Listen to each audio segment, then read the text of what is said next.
A year after the biggest blizzard in recent memory, there's still lots of snow, just in really small piles. You know, we saw 18.7 inches of snow over 3 days last year. Good evening. I'm Eric Franke. Sarah's got the night off. That's the second highest 3-day snowfall total in Madison history, but we haven't even gotten that much this entire winter. The night team's David Douglas live on Madison's west side asking why and looking back. David.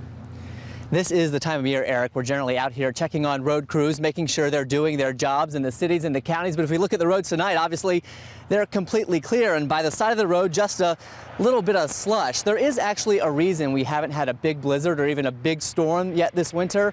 But first, let's do a little time travel. Absolutely horrible. Winter whiteout. Wisconsin crazy. Before protesters stormed the state capitol, 2011 began with a dangerous winter storm. What's the Carrie Underwood song?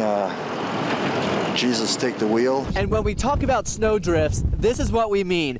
Up to the eaves of this building over on Madison's west side, completely piled up in front of one of the doors. We haven't seen anything close to that this winter, but why not? I asked Weather Central meteorologist Bruce Sinkula to explain it to me. Right now we're in a phase where the Arctic Oscillation, all the cold air is trapped in Alaska. Just over the weekend, Alaska was widespread 60 below for temperatures. With the cold air well contained, our unusually warm weather is getting help from a band of high pressure called the subtropical ridge that usually doesn't move our way till spring. Flooding all the warm air up here in the Midwest and the East Coast. What's not fully understood is why these patterns shift suddenly.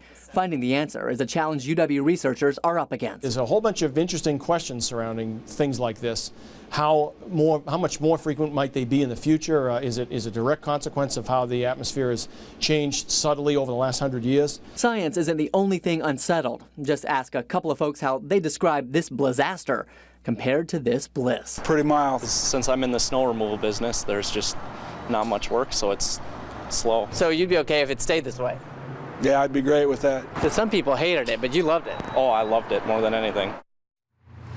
Climate change is one possible explanation for all of this, but obviously that's a whole big ball of wax, and experts clearly don't agree on that either. And even still, that's still a pretty broad brush, because what they don't get right now is that Arctic Oscillation is in its positive phase over North America. That means it hasn't dipped, but just this week over Europe, it's in the negative phase, and it's really cold over there. Arctic Oscillation. All right, David, so do these experts, they have any predictions for the rest of the winter?